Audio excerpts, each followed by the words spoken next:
Hello everyone, Prime here. Hope you're enjoying your day, because today we're going to be covering Terra, some facts about her, myths, her purpose and relationships, and possibly some more stuff.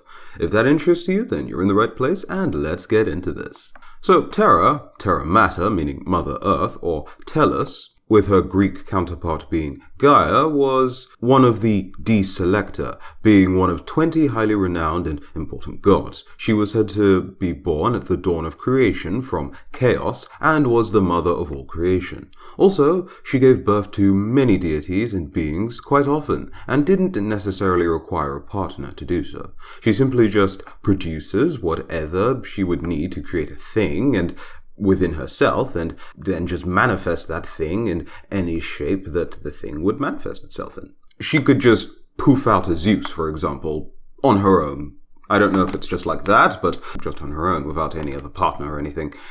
As far as her appearances go, she's typically said to rise from the earth as an older matron-type woman, or a slightly younger but still fully developed woman. She was no stranger to using her sons in order to procreate.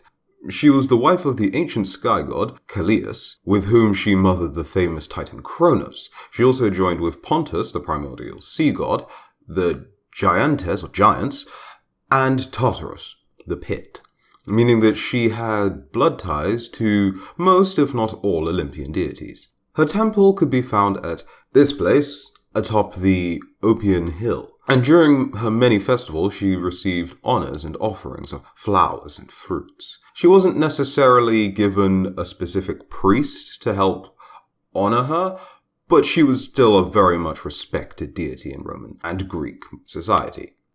Terra eventually wanted a change in spouse, or at least got bored of her current one, so she had Kronos cut off his head with a scythe and scatter the pieces across the cosmos. Now, in all fairness, it wasn't because she was some crazy psycho. No, quite the opposite. In fact, this was motivated by the fact that Callias ordered all of his children banished to Tartarus within Terra's womb, which Terra disagreed with highly, and this made her very mad. But divorces were quite overrated, so she went with the former option. One of the luckiest pieces of the former deity hit some water, and it became the first and oldest of the gods, Venus, or Aphrodite. Now, as the throne couldn't just be left idle, gathering dust, Kronos assumed the mantle as the ruler until he made the same mistakes as his father and imprisoned his sons. But instead of leaving them inside of Terra, he just ate them, because apparently his children were tasty? I don't know. But as you might expect, Terra also didn't very much like the idea of her children just being eaten,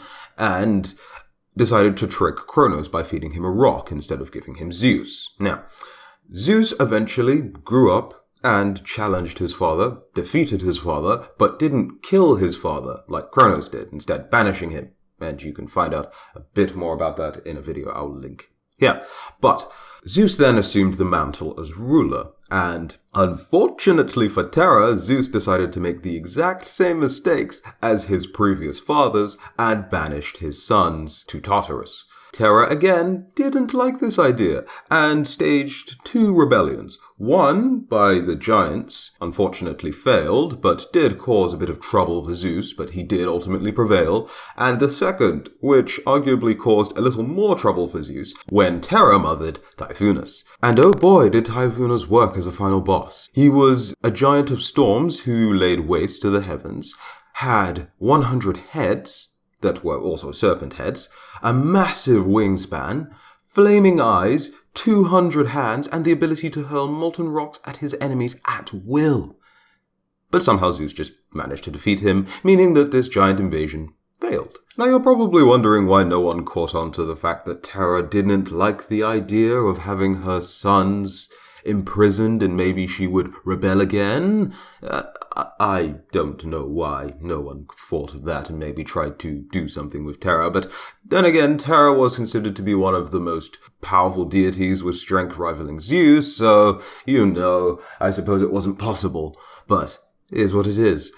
Terra also got into something of a scrap with Orion, a son of Poseidon. You see, after Orion regained his eyesight, which in and of itself is quite the long story, involving Orion being drunk and making sorts of sexual advancements, I think you can piece together what happened. But he was blinded because of this. recovered his eyesight, which, again, part of the long story.